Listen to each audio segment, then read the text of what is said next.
नमस्कार साथियों, स्वागत है आप सभी का आपके अपने चैनल टेट सॉल्यूशन पर। दोस्तों, आज सेशन में हम लोग बात करने वाले हैं सिंप्लीफिकेशन की, एडिशन ऑफ फ्रैक्शन से। आपको बहुत सारे प्रश्न पूछे जाते हैं, उन्हीं कॉन्सेप्ट को हम लोग सीखने वाले हैं। ऐसे प्रश्नों को मात्र 2-3 सेकेंड में आसानी से आप बना सकते हैं, ठीक है ना। और ये सभी के सभी प्रश्न आपको बार बार पूछे जाते हैं ऐसे प्रश्न, और इन प्रश्नों को बनाना बहुत ही आसान होता है। बहुत सारे ऐसे आपको पैटर्न पर प्रश्न होते हैं और एडिशन ऑफ फ्रैक्शन पर आपको प्रश्न होते हैं। इन प्रश्नों को कैसे बनाया जा सकता है 2-5 सेकेंड में, उन्हीं कॉन्सेप्ट को हम लोग सीखने वाले हैं। तो चलिए बिना विलंब के हुए आज के सेशन को हम लोग शुरू करते हैं। और यदि अभी तक नहीं सब्सक्राइब किए हैं तो जरूर आप सब सब्सक्राइब कर लीजिएगा। ऐसे प्रश्नों को बनाने के लिए पहले इनके बेसिक के बारे में समझिए। हो सकता है कि आप इन्हें बना सकें, लेकिन आपको 2, 4, 5 सेकेंड से अधिक समय लगने वाले हैं। तो अधिक समय आपको नहीं लगाना है, कम से कम समय में आपको कैसे काम करना है उस कॉन्सेप्ट को हम लोगों को सीखना है। तो बेसिक से हम लोग इसको शुरू करते हैं। जैसे ये आपको फ्रैक्शन है, फ्रैक्शन का अंतर दिया हुआ है, फ्रैक्शन का योग दिया हुआ है। कैसे इनका योग करेंगे, कैसे इनका अंतर करेंगे। आमतौर पर तो आप करते हैं कि इनका एलसीएम लेते हैं, उसके बाद इसको सोल्व करते हैं, जोड़ते हैं तो आता है। लेकिन ऐसा आपको नहीं करना है आज के बाद, ठीक है ना। आज के बाद आपको ऐसा नहीं करना है। करना क्या है कि इनका तिर्यक आपस में गुणा करा देना है, आपस में आपको तिर्यक गुणा करा देना है। अब उसके बाद क्या करना है कि इनका योग है तो योग कीजिए, गुणा कराइए भाई। 50 25, 9 5 45। ध्यान दीजिए, 9 5 45 अर्थात पहले हम लोग तिर्यक गुणा कराएंगे तो 5 में 5 का गुणा कराएंगे। क्या होने वाला है 25। 9 में 4 से गुणा कराएंगे, 9 चौके 36, 5 नहीं है, ठीक है 4 है, तो ये आपका हो गया 36। नीचे क्या करेंगे, जो भी नीचे वाली राशि है उसके हर में उसको आपस में गुणा करा देंगे, वही उसका हो जाने वाला है। जो इसका योग फ्रैक्शन करा है वो फ्रैक्शन का योग आपको प्राप्त हो जाएगा। तो यहाँ पर आप इनका आपस में गुणा कराइएगा, अर्थात 4 गुना 5 कराइएगा। तो इतना कुछ आपको मन में ही करा लेना है। डायरेक्ट आप जोड़ करके 9 चौके 36 इनको जोड़ करके आप डायरेक्ट लिख सकते हैं, बिल्कुल ही आसानी से आप लिख सकते हैं। तो इस तरीक़ा से आप इसे करते हैं तो ये 61 आएगा। और ये 5 के 20 अर्थात 5 के 20 अर्थात 61 बटा के 20। इसको हल कीजिएगा तो इस तरह से डायरेक्ट आप लिख सकते हैं, बिना इतना कुछ किए हुए मन से ही आप इसको लिख सकते हैं। लेकिन एलसीएम निकालिएगा तो उस स्थिति में आपको कुछ अधिक समय लगने वाला है। तो आपको 1-1, 2 सेकेंड ही आपको बचाना है, क्योंकि वही आपके काम का है, ठीक है ना। 1-1 सेकेंड ही आपका काम का है। परीक्षा में तो समय ही नहीं होता। बनाने को तो सभी लोग जानते हैं, बहुत सारे लोग जानते हैं सवालों को बनाना, लेकिन उनके पास समय नहीं बचता, क्योंकि वो अच्छे तरीके से नहीं जानते हैं बनाना। उसी तरीक़े से इसे आप बनाना चाहें, ये प्लस वाला है तो इसे तो आप बना ही सकते हैं। इसे बनाना चाहे कैसे बनाएंगे, कुछ नहीं करना है, तिर्यक आपको गुणा कराना है, तिरछा आपको गुणा करा देना है। तो इसे गुणा कराइएगा तो क्या हो जाएगा, यहाँ पर ध्यान दीजिए, 14 5 70 हो जाने वाला है। 11 दूना के 22। घटाव की स्थिति है तो यहाँ योग की स्थिति होती थी तो जोड़ते थे, यहाँ पर घटाव की स्थिति है तो क्या करेंगे, घटाएंगे। अर्थात 70 में से 22 को वो क्या करना पड़ेगा, घटाना पड़ेगा। 70 में से 22 को घटाना पड़ेगा। और नीचे क्या करना है, इन्हीं का तो गुणा के रूप में लिखना है। इसी को क्या करना है, आपको गुणा के रूप में लिखना है और कैलकुलेट कर देना है। इसको 70 में से आप 22 को घटाइएगा तो कितना आने वाला है, 48 आने वाला है। और बटा में कितना हो जाएगा, 55। अर्थात इस तरह से आप किसी को भी आसानी से सोल्व कर सकते हैं। तो आपको ये इस तरह से नहीं करना है कि इनका आप एलसीएम लीजिए, उसके बाद इसको वहाँ पर भी यही काम करते थे, लेकिन आपको कुछ आगे के कुछ अलग तरीक़ा से करना है, ताकि आपको कम से कम समय यूज करना पड़े और आसानी से आप प्रश्नों को बना सकें। तो यहाँ पर ये क्रिया आपको नहीं करनी होती, डायरेक्ट आप आंसर लिख सकते थे। यहाँ पर भी ये क्रिया नहीं करनी है, डायरेक्ट आप आंसर लिख सकते हैं। लेकिन इसका एलसीएम लीजिएगा तो उसमें आपको कुछ न कुछ समय लगने वाला है। उसी समय को आपको बचाना है। कैसे बचाना है, इसी को हम लोग सीख रहे हैं। तो चलिए, मैं आशा करता हूँ कि ये कॉन्सेप्ट आप समझ में आ चुकी होगी आपको। तो ये दोनों सवालों को आप जरूर बना लीजिएगा। आगे चलिए, बहुत कुछ आपको सीखना बाकी है, उनको भी सीखते हैं। अब देखिए दोस्तों, ये आपका प्रश्न है, इसे भी आप आसानी से बना सकते हैं, बिल्कुल आसानी से आपको बना लेना चाहिए। ये सभी के सभी आपको 2 सेकंड का काम है, आसानी से आप बना सकते हैं। लेकिन आपको ऐसा नहीं कि इनका आप निकालिए एलसीएम आप बनाइए, वैसा आपको कुछ नहीं करना है। बिल्कुल ही आसान कॉन्सेप्ट है। यदि अभी तक आप नहीं सब्सक्राइब किए हैं तो जरूर आप सब्सक्राइब कर लीजिएगा, क्योंकि मैं आप लोगों को काफ़ी ही महत्वपूर्ण चीज़ सिखा रहा हूँ, जो कि आपके एग्जाम में काफ़ी ही महत्वपूर्ण होने वाला है। और ये आपको डायरेक्ट इस तरह से प्रश्न न पूछे, लेकिन प्रश्न में ही ये चीज़ आपको मिक्स कर देगा, और उस स्थिति में आप आसानी से नहीं कैलकुलेट कर पाएंगे। यदि आप कैलकुलेट करेंगे भी तो काफ़ी समय लगाएंगे, जहाँ की आपका नुकसान होने ही वाला है। तो चलिए हम लोग इसको सीखते हैं कि कैसे ऐसे प्रश्नों को आप बनाइएगा। कुछ नहीं करना है, आपका इसका एलसीएम एक करके नहीं लेना है। कैसे हल करना है, तो यहाँ पर आप देख रहे हैं कि ये आपका हर है, ठीक है ना, और ये आपका अंश है, और अंश देख रहे हैं यहाँ पर कि अंश क्या है, बड़ा दिख रहा है, हर से क्या दिख रहा है, आपको बड़ा दिख रहा है। तो यहाँ पर इसमें हम लोग भाग देंगे, क्या करेंगे, यहाँ पर भाग देंगे। तो ऐसे जो प्रश्न होंगे ना, डायरेक्ट आपको भाग लगने वाले होंगे, आसानी से आपको समझ में आ जाएगा कि कितनी बार में भाग जाएगा, ठीक है ना। जैसे यहाँ पर आपको डायरेक्ट दिख रहा है कि आप यहाँ पर इसको भाग देंगे तो 24, यदि आप 25 रहता तो यहाँ पर 100 हो जाता 4 बार में, लेकिन 24 है तो 4 बार में ही जाएगा, लेकिन आपको 100 से कम होगा, अर्थात 24 चौके 96। हो सकता है कि आपको पहाड़ा 9 यहाँ तक याद होना चाहिए, लेकिन नहीं याद है, फिर भी आप आसानी से गेस कर सकते हैं। तो 4 बार में जाएगा, 96 आएगा, बचेगा कितना 4, लेकिन यहाँ पर 97 है तो 1 बचने वाला है, अर्थात यहाँ पर शेष क्या हुआ, 1 बचेगा। कहने का अर्थ ये है कि इसी चीज को, इस 97/24 है ना, इसको आप लिख सकते हैं, कैसे लिख सकते हैं, 4.1/24 लिख सकते हैं। ऐसा नहीं लिख सकते, ऐसा तो आप बिल्कुल भी लिख सकते हैं, आसानी से लिख सकते हैं, आप जानते हैं कि ऐसा लिख सकते हैं। वास्तव में जो ये 4.1/24 है, ये क्या है आपको, ये क्या है आपको, यहाँ पर पूर्ण संख्या है, और 1/24 क्या है, फ्रैक्शन है, भिन्न है, अर्थात ये पूर्ण है। तो 4 क्या है, पूर्णांक है, पूर्ण संख्या, अर्थात कहने का अर्थ कि पूरा है, ठीक है ना, उसमें आपको कुछ भी अधूरा नहीं है। तो ये 64 क्या है, पूर्णांक है, तो ये 4 है ना, आकर के इसमें आपको जुड़ जाएगा, 64 में हो जाएगा 68। क्यों जुटेगा, वास्तव में जो आपको ये दिख रहा है कि 4.1/24 है, 4.1/24 कहने का अर्थ है कि 4 + 1/24 है। ध्यान दीजिएगा, यहाँ पर 4 प्लस है, ठीक है ना, 4 + 1/24। पुनः इसका आप एलसीएम लीजिएगा तो वही बात आने वाला है जो कि 97/24 है, ठीक है ना। यहाँ पर आप एलसीएम लीजिएगा तो 24 होगा, पुनः 24 में 4 से गुणा कीजिएगा तो 96 होगा, 96 एक 97/24। वही प्रक्रिया यहाँ पर भी होती है, ठीक है ना। अर्थात इसे हम लोग इस तरीका से लिख सकते हैं, और इसी चीज को हम लोग इस तरीका से लिख सकते हैं, ठीक है ना। 4 पूर्णांक कहने का अर्थ है कि 4 + 1/24।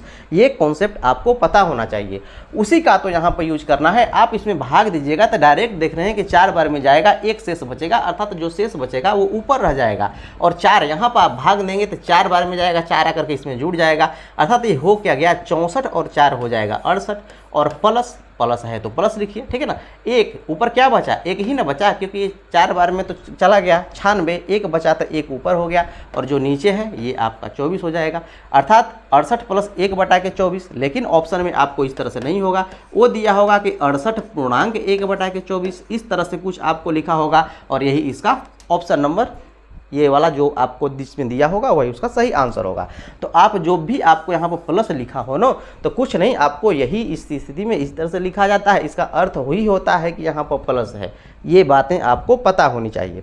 अब चलिए, जैसे आगे वाला प्रश्न, चाहे यही प्रश्न देख लीजिए, चाहे कोई भी प्रश्न देख लीजिए, आसानी से आप बना सकते हैं। अब तो आपको कॉन्सेप्ट पता ही हो गया। जैसे ये प्रश्न है, इसे भी आप आसानी से बना सकते हैं। आप यहाँ से देख रहे हैं कि ये कितनी बार में जा रहा है, ये कितनी बार में जा रहा है, 1 बार में जा रहा है। तो 9 × 1 9, बचा कितना, 1, तो 1 बार में गया, और 1 यहाँ पर शेष बचा, 1 आकर के इस 41 में जुड़ जाएगा, तो हो कितना जाएगा, 42, ठीक है। प्लस है तो प्लस 1 यहाँ पर बचा था 1/9। तो कहने का अर्थ क्या है कि 42.1/9, ये वास्तव में है क्या, 42.1/9 है। उसी तरीका से इसे भी आप कैलकुलेट कर सकते हैं। 25 × 75, बचा कितना, 3 शेष बचा, और 3 बार में गया, अर्थात 3 इसमें क्या आकर के जुड़ जाने वाला है, तो आकर के जुड़ जाएगा, तो 19 3 कितना हो जाएगा, 22 हो जाएगा। प्लस है, ये 3 ऊपर बच गया, और नीचे कितना 25, क्योंकि ये हर में तो 25 रहेगा ही, अर्थात कहने का अर्थ क्या है कि 22.3/25 हो गया, 22.3/25 हो गया। इस तरीका से आप आसानी से कैलकुलेट कर सकते हैं। जैसे ये प्रश्न है, इसे तो अब आप आसानी से कैलकुलेट कर सकते हैं। तो कुछ नहीं करना है, बशर्ते ये बातें आपको समझनी है कि जब भी आपको इस तरह से प्लस के रूप में लिखा हो तो हम इसे इस तरीका से लिख सकते हैं, और इस तरीका से लिखा गया हो तो अपनी सहूलियत के अनुसार इस तरीका से भी हम लोग लिख सकते हैं। ये बातें आपको पता होना चाहिए, जो कि आपको बेसिक बातें हैं। मैं आशा करता हूँ कि इतनी कॉन्सेप्ट आपको समझ में आ ही गई होगी, कोई दिक्कत नहीं हुआ होगा। तो इस प्रश्न को आप जरूर बनाइएगा। अब चलिए नेक्स्ट क्वेश्चन की ओर चलते हैं और उसके कॉन्सेप्ट को सीखते हैं। अब देखिए दोस्तों, जैसे ये आपका प्रश्न है, इसे तो अब आप आसानी से बना सकते हैं। तो इसे बना करके इसका आंसर आप कमेंट कीजिए। कुछ नहीं करना है, इसमें भाग दीजिएगा, 1 बार में जाएगा, 1 आकर जुड़ जाएगा, यहाँ बचेगा 1, अर्थात ये 16.1/24 जो भी ऑप्शन में है वही उसका सही आंसर होने वाला है। अब देखिए, जैसे ये आपका प्रश्न है, इसे भी आप आसानी से बना सकते हैं। ये आपका है, इसे भी आप आसानी से बना सकते हैं, ठीक है ना। आप बिल्कुल ही आसानी से बना सकते हैं, इसे भी आप आसानी से बना सकते हैं। तो ज़रूर बनाने का प्रयास कीजिए। नहीं समझ में आ रहा है तो एक बार पुनः मैं आपको समझाने का प्रयास करता हूँ कैसे बनेगा। कुछ नहीं करना है, जब भी ऐसे आपको प्रश्न दिखें तो आपको इनका एलसीएम नहीं लेना है। करना क्या है कि इसमें आपको भाग देना है। भाग दीजिएगा 112 से 115 में। अंश क्या है, बड़ा है तो भाग जाएगा, छोटा होता तो भाग नहीं जाता, ठीक है ना। ये बातें आपको ध्यान देनी है। तो आप इसमें भाग दीजिएगा। भाग दीजिएगा तो एक बार में जाएगा तो बचेगा कितना, 3 शेष बचेगा। जितना बार में गया वो इधर का कर क्या होगा, आपको जुड़ जाएगा। क्यों जुड़ेगा, क्योंकि ये एक बार में अर्थात एक पूर्णांक के रूप में होगा। ये जो है एक, ये आपको पूर्णांक के रूप में जाएगा। जाइए भाग दीजिएगा तो एक बार में पूरा का पूरा जाएगा। अर्थात ये पूर्णांक है। पूर्णांक का अर्थ होता है कि 1 प्लस इतना बटा के इतना होगा, ठीक है ना।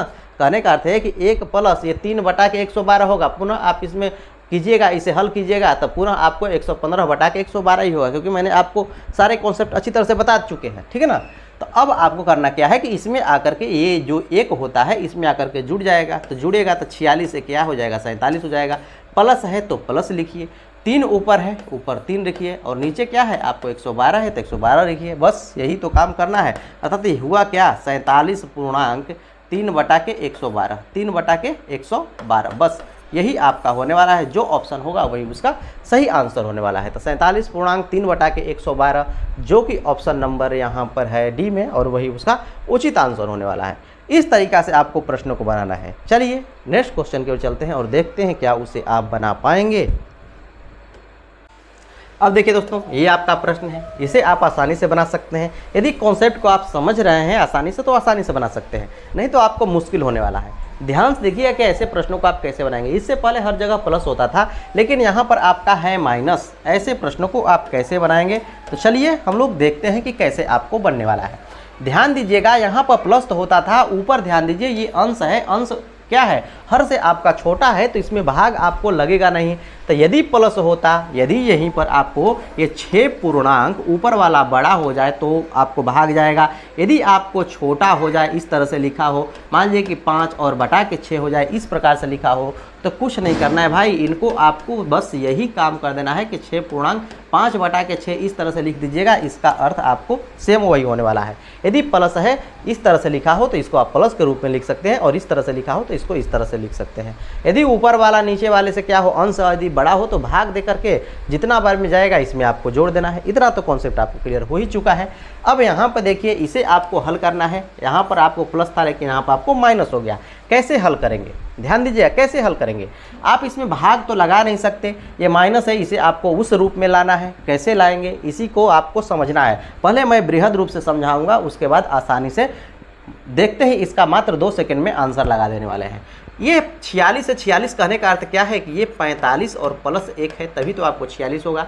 यहाँ माइनस है 15 बटा के आपका 26 है। ध्यान दीजिएगा, ये माइनस है 15 बटा के 26, अर्थात यहाँ पर मैंने 1 लिख दिया है और इसको मैंने अलग कर दिया। इस तरीक़ा से क्या कर सकते हैं, ये माइनस है 15 बटा के 26, इस तरह से लिख सकते हैं ना। ये 45 और 1 आपका 46 हो गया। तो इसे हम लोग इस तरह से लिख करके इसका कैलकुलेशन करेंगे। अर्थात ये आप देखिए 1 बटा के 1 हो गया, ये 15 बटा के 26। एलसीएम लीजिएगा, 26 होगा तो 26 माइनस 15 इस तरह से घटाइएगा और बटा में 26 कीजिएगा, अर्थात 45। अब यहाँ पर प्लस हो जाएगा, इसका आप कैलकुलेशन कीजिएगा तो इसका एलसीएम कितना हुआ, आपको 26 हो जाएगा, और 26 और में से आपको 15 घटाना पड़ेगा। घटाइएगा तो कितना आएगा, आपका 11 आएगा। अर्थात ये 45 प्लस 11 बटा के 26 है, प्लस के रूप में है। ऊपर वाला नीचे वाले से छोटा है, तो आप बस इसे क्या कीजिए, 45 पूर्णांक 11 बटा के 26 लिख दीजिए, और यही इसका सही आंसर आने वाला है। अर्थात इसे आप हल कीजिएगा तो इस तरीक़ा से आप लिख सकते हैं। जो भी ऑप्शन होगा वो उसका उचित आंसर होने वाला है। तो ऑप्शन नंबर डी है जो कि इसका उचित आंसर होने वाला है, 45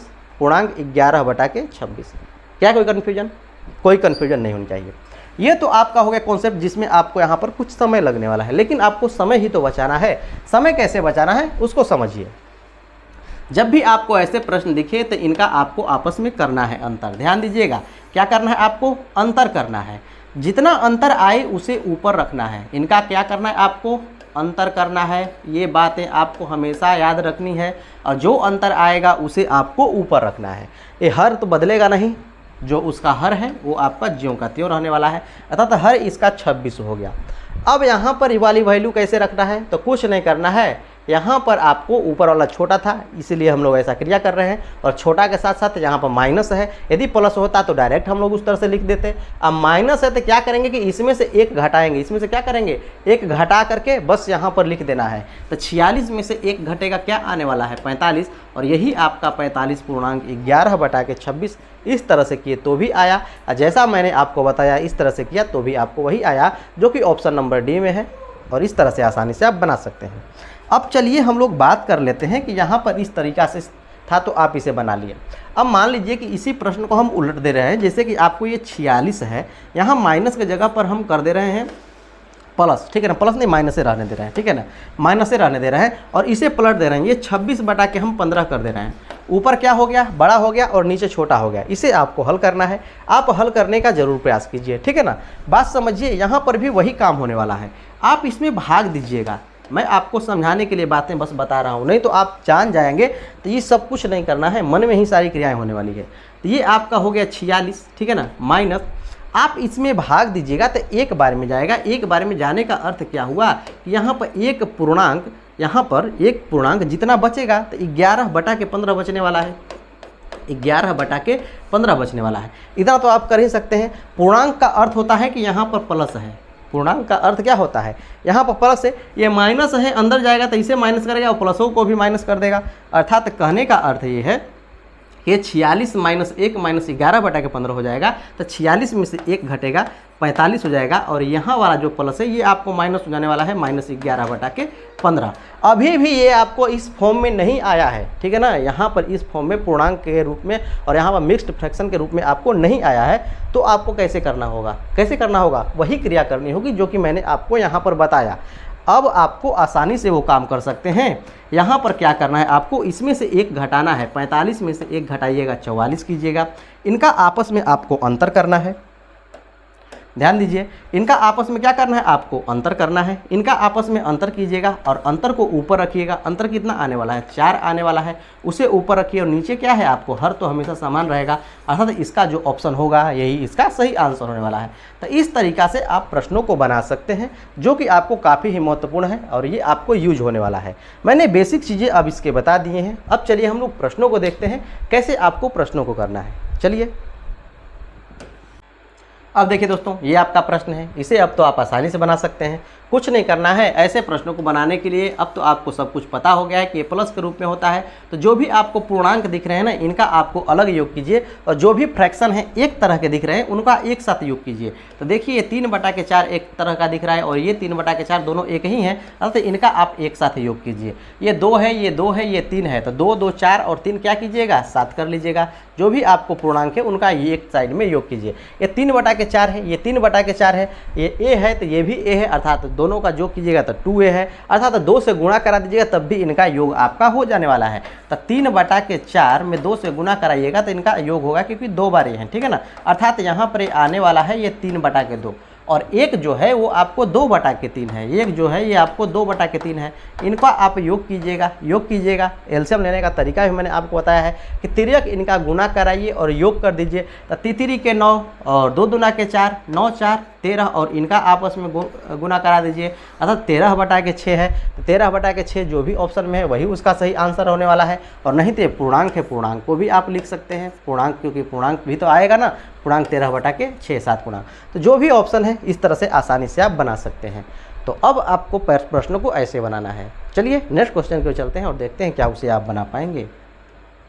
अब देखिए दोस्तों, ये आपका प्रश्न है, इसे आप आसानी से बना सकते हैं, लेकिन गलतियां अभी भी करने का चांस है। बनाने को तो आप सभी क्वेश्चन को बना लेंगे, लेकिन आप गलतियां करेंगे, अधिक समय लेंगे, उसी को तो आपको कम करना है। यहाँ से ध्यान दीजिए, जो भी आपको पूर्णांक में संख्याएं हैं उनको आपको अलग जोड़ना है, ठीक है ना, और जो भी आपको भिन्न है उनको आपको अलग जोड़ना है। ये बातें आपको ध्यान देनी है। यहाँ पर आप एक बात और भी देख रहे हैं कि अंश क्या है, हर जगह आपको यहाँ पर बड़ा है, यहाँ पर भी बड़ा है, तो आपको इस तरह से नहीं जोड़ना है।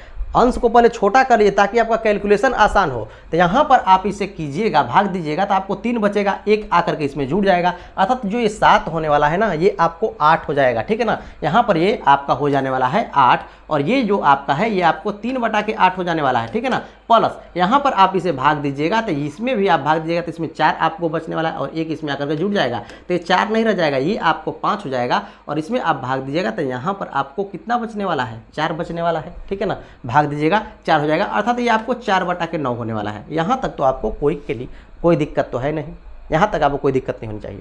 अब आगे देखिए, यहाँ पे ये माइनस है तो ये आपको माइनस तो घटेगा, लेकिन ये माइनस से 6 पूर्णांक प्लस के रूप में अंदर न होता है तो ये माइनसवा जो अंदर वाला प्लस है उसे माइनस करेगा तो ये 5/9 प्लस नहीं रह जाएगा, ये आपको माइनस हो जाएगा, ये 5/9। तो ये है आपको भिन्न वाले पार्ट और ये जो आपको है पूर्णांक वाले पार्ट। तो पूर्णांक वाला यहाँ पर 8 हो गया, तो 8 और 5 13 हो जाएगा। 13 में से ध्यान दीजिए माइनस की स्थिति में है तो 13 में से माइनस क्या होगा, यहाँ पर 6 घट जाने वाला है, तो 6 घटेगा तो क्या होने वाला है, आपको 7 होने वाला है। तो 7 हो गया पूर्णांक के रूप में। अब ये आपको भिन्न है तो ध्यान से देख रहे हैं कि ये भिन्न दोनों आपको एक तरह के हैं, इनका हर क्या है, समान है। तो अंश को आपको यहाँ पर योग होता तो योग कर दीजिए, आसानी से कैलकुलेट हो जाएगा। अंतर है तो अंतर कर दीजिए, यहाँ पर अंतर की स्थिति है, अंतर कीजिए। तो ये 3/8 तो हो ही गया, अंतर की स्थिति है, और 4 में से 5 को घटाइएगा तो -1 आएगा, अर्थात माइनस ही रहने वाला है 1/9। इस तरीक़ा से आपको कैलकुलेट करना है और इसको कैलकुलेट करने का मैंने आपको तरीका बताया ही है कि आपको तिर्यक इनका गुणा करना है। ठीक है ना, तिर्यक आपको गुणा करना है तो तिर्यक कीजिएगा तो 9 3 27 और 8 इधर से गुणा कीजिएगा। ठीक है ना, तो ये 8 हो जाएगा, 1 में गुणा कीजिएगा 8 से, तो 27 में से 8 घटाइएगा तो ये आपका हो जाने वाला है 19 और यहाँ पर 9 8 कितना होने वाला है, आपको 72 होने वाला है, अर्थात 19/72 होने वाला है। 7 पूर्णांक के रूप में है तो 7 पूर्णांक 19/72 होगा। जो इसका आंसर होगा वही उसका सही आंसर होने वाला है, जो कि ऑप्शन नंबर सी में है, यही इसका उचित आंसर होने वाला है। तो इतना कुछ आपको नहीं करना है, आपको इसको देखना है कि सबसे आसानी से कहाँ बनेगा। तो बहुत कुछ तो आप दिमाग में ही कर सकते हैं। ठीक है, देखने से आपको डर नहीं। अब इसका लगिएगा एलसीएम निकाले गुणा करने लगिएगा तो बहुत समय आपको लगने वाला है। तो सबसे आसान तरीका आपको जो दिखेगा उसी से आपको अपना काम करना है और इस तरीके से आप प्रश्नों को बना सकते हैं। चलिए नेक्स्ट क्वेश्चन की ओर चलते हैं। अब देखिए दोस्तों, ये आपका प्रश्न है, इसे आप आसानी से बना सकते हैं। इसे बना करके आप आंसर इसका जरूर कमेंट कीजिए। इसे भी आप आसानी से बना सकते हैं, बिल्कुल ही आसानी से बनने वाला है। तो इसे भी आप बना करके इसका आंसर आप जरूर कमेंट कीजिए, नहीं तो कहिएगा तो मैं आपको बना भी दूंगा। चलिए इसको मैं आपको बनाता हूँ, ऊपर वाले को आप बना लीजिएगा। ठीक है ना, तो यहाँ पर ध्यान दीजिए, ये 45, ये 65 है, ये 90/11 है, ये 21 है। आप देख रहे हैं कि अंश क्या है, बड़ा है हर से। अंश क्या है आपका, बड़ा है हर से। तो क्या करना है, भाग दे लेना है। तो 11 9 के 99 अधिक हो जाएगा तो 8 बार में जाएगा। 8 बार में जाएगा तो 11 8 88, ऊपर कितना बचेगा, 2 बचने वाला है और नीचे 11 बचेगा। 8 बार में जाएगा तो 8 पूर्णांक हो जाएगा, अर्थात 8 पूर्णांक 2/11 हो गया। तो जो भी पूर्णांक है उनका आप योग अंतर एक बार कीजिए, जो भी भिन्न में है उनका आपका योग एक बार करना है। तो यहाँ देखिए 45 है, ये 65 है, इनका आप योग कीजिएगा तो 110 आएगा। 110 और 21 को जोड़िएगा तो 131 आएगा। ठीक है ना, 131 में से 8 को घटाना पड़ेगा क्योंकि यहाँ पर माइनस है। ध्यान दीजिए, यहाँ पर क्या है, आपको माइनस है, आएगा कितना, 122। 122, ठीक है ना, 122 ने 123, 31 है ना, 123। अब 123 है, यहाँ पर माइनस की स्थिति है तो माइनस ही होने वाला है। ये तो आपको खत्म हो गया है, ऊपर आपका 2 होने वाला है और बटा में आपका 11 होने वाला है। बस इतना ही आपको कुछ था। अब इसका कैलकुलेशन करने के लिए मैंने आपको बताया है कि इनका आपस में आप अंतर कर लीजिए। इनका अंतर कीजिएगा और उसको आपको लिखना है अंश में। तो अंतर कीजिएगा तो 9 आएगा, अंश में रखना है, हर में जो है उसी को ज्यों का त्यों रखिए। और जो ये वाली संख्या है माइनस की स्थिति है तो 1 घटा दीजिए, इसमें से 1 घटाइएगा तो क्या आने वाला है, 122.9/11। 122.9/11 ऑप्शन नंबर आपका बी है और यही इसका उचित आंसर होने वाला है। तो दोस्तों इस प्रकार से आप कोई भी प्रश्न को बना सकते हैं और बिल्कुल ही आसानी से आप बना सकते हैं। तो मैं आशा करता हूं कि आपको सारी कॉन्सेप्ट बहुत ही अच्छी तरह से समझ में आए होंगे। यदि समझ में आए होंगे और यदि अंत तक आप ठहरे होंगे तो आप जरूर ही चैनल को लाइक से सब्सक्राइब कीजिएगा। और इसी तरह से आपके बीपीएससी के लिए, ठीक है ना, मैं आप लोगों के लिए मैथ्स लेकर के आता हूँ, रीजनिंग लेकर के आता हूँ। और आप प्लेलिस्ट में जा करके भी बीपीएससी बिहार टीचर के लिए आप मैथ और रीजनिंग आप पढ़ सकते हैं। प्लेलिस्ट के सभी वीडियो को आप जरूर देख लीजिएगा, क्योंकि मैंने आपको बेसिक से सभी कुछ समझाने का प्रयास किया हूं और बहुत ही महत्वपूर्ण है, जो कि आपको निश्चित रूप से एग्जाम में पूछे ही जाएंगे। जरूर देखिएगा। आज के लिए इतना ही, देखने के लिए धन्यवाद।